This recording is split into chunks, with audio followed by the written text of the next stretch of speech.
Hi, my name is Amy. Thank you very much for watching, and let's make some bad financial decisions together.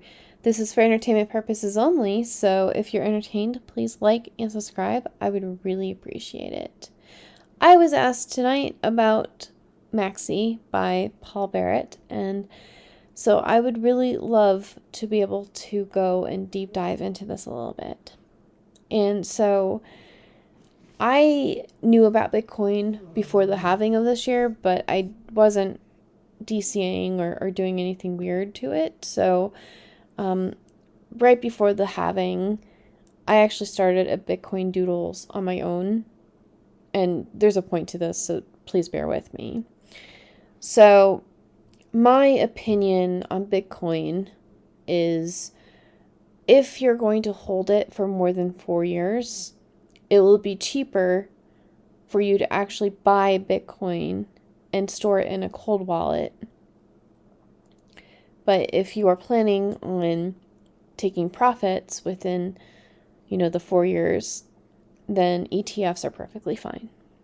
But I, at some point, thought it was going to be fun to look up what these Hopium news article websites thought was going to be, the min, average, and max of Bitcoin. And, it's really hard to predict and to try to budget for DCing in the future for Bitcoin if you don't know or have any inkling of what you think Bitcoin will be in the future. So you can see that, like, Techopedia thought that we were going to only have 85,000, Changely 96,000, Coinpedia 80,000, and Coin Codex 87,000, CoinDCX 78,000. So,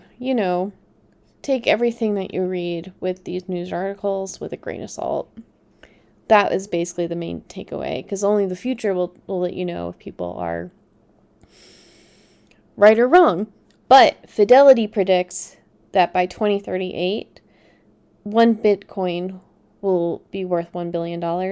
And so I really hope that Fidelity is correct. So I do have my own goals and what I have for what I think is the average price, and I even think that this is higher than the average price for the year. I just would rather budget for Bitcoin being more expensive and then being pleasantly surprised with the amount of Bitcoin that I have than trying to DCA and get an amount of Bitcoin that is not possible in my budget. But because of life circumstances, I don't even have a budget for this anymore anyways, because of the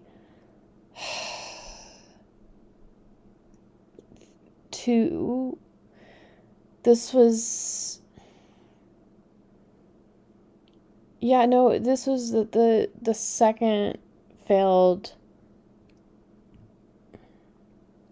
This was the third buyer that I failed to sell my house to. So I've had one other failed house sale since then. So yeah, life circumstances aren't even going to let me use this plan that I made, but I had a plan, so there's that.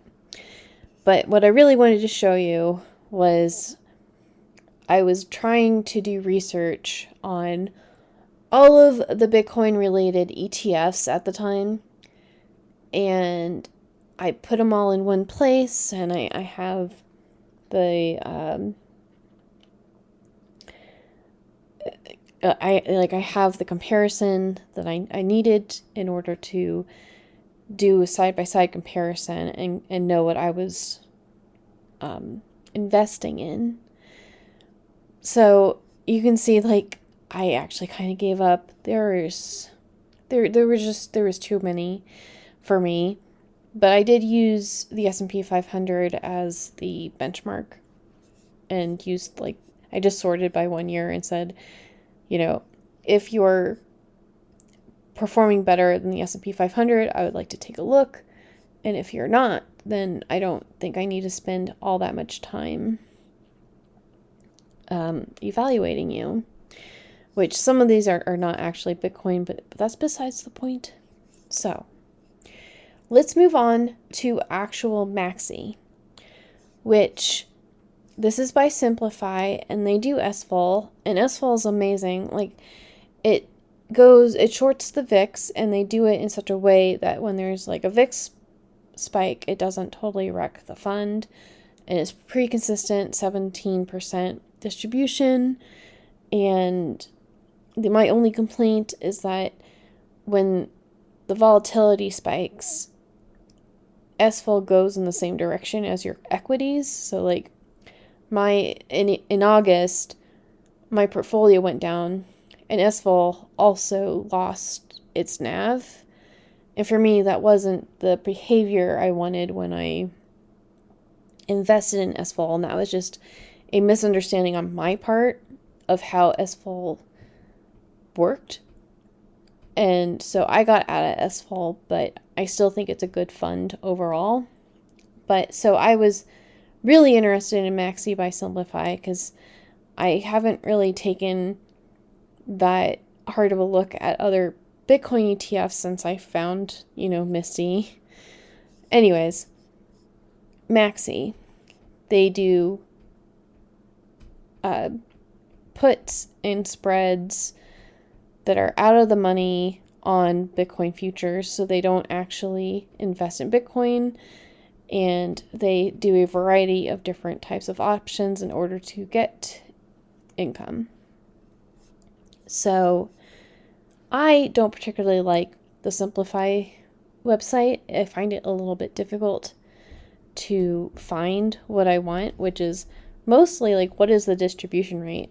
And this has not been updated since they have one more recent distribution, and the last distribution was like an 80% distribution, which like today, Monday, the 25th was the ex-div date, so I'm not that surprised that they haven't updated their website yet, but I think that this 50% is more typical of what they pay, and they've been since 2022, so if you can get me a 50% distribution regularly, and I'm going to put this out there, if you go back through time, like the beginning of time, like this started at $12.50, and you can see like it does move with the underlying, but in general, it has gained NAV, which, like, as a general trend, I do approve of it being able to move up when the underlying is going up. My biggest bone to pick with SVOL, Simplify, this MAXI ETF, is the expense ratio. It's at 6.10% expense ratio, which, for comparison, YBIT, their expense ratio is 0.99%. This means that if you had $10,000 invested in YBIT, it would be $99. So you're paying these people for if you put $10,000 in, $610, which is way more expensive. And I guess it's up to you to decide if their returns are extraordinary and if it's worth this high of a expense ratio. But when I first read it, like was glancing through things, I thought it was at a 0.66, and I was like, oh, it's cheaper than even the Roundhill. But no, it's at 6.10%, which is a little bit of a difference. Anyways, besides the expense ratio, I do like going on to total real returns. I am not sponsored. I just like using them. So, if you had done Misty, you'd have, since April of this year, you'd have $20,000. IBIT does better, which is the iShares Spot Bitcoin ETF at 14,000. But this one doesn't pay any income, I don't think. BITO does 13,000. MAXI is also $13,000, but about $500 less than BITO. And then you have YBIT, which is trash.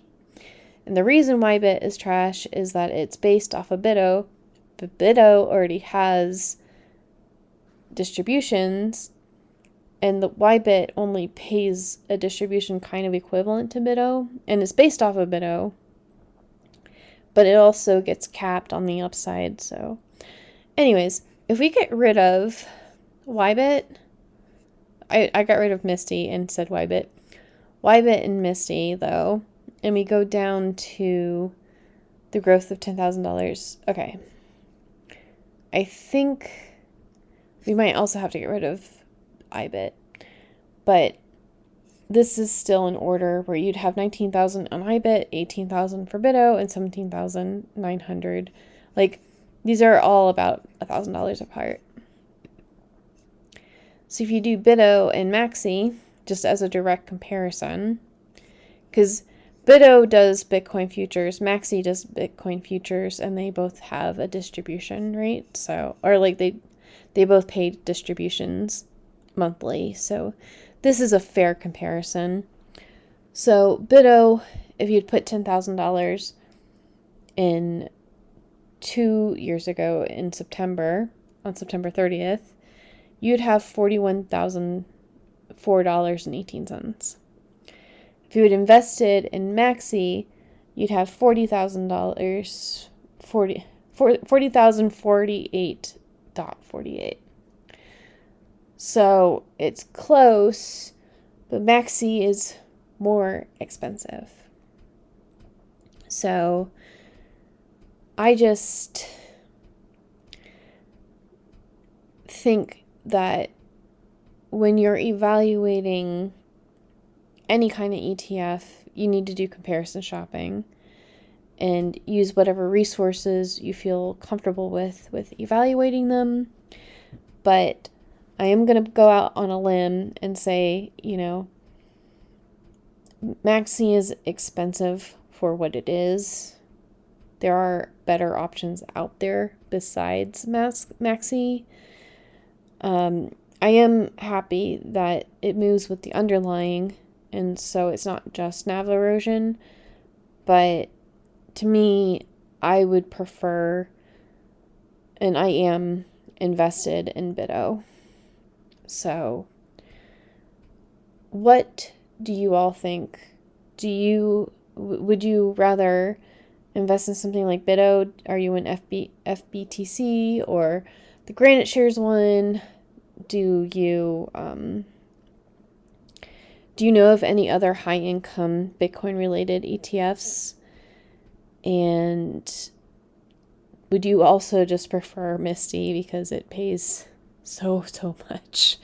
And I'm not a Bitcoin traditionalist where it's like everything has to be in Bitcoin and only purchase actual BTC and put it in your storage, and don't invest in any of these companies that are around Bitcoin. Because I was also interested in maybe like some of the exchanges and the mining things that are around Bitcoin that are not Bitcoin. But yeah, I think as far as these two things are concerned, BITO has taken this round if it was a competition. So I will talk to you all later. Bye.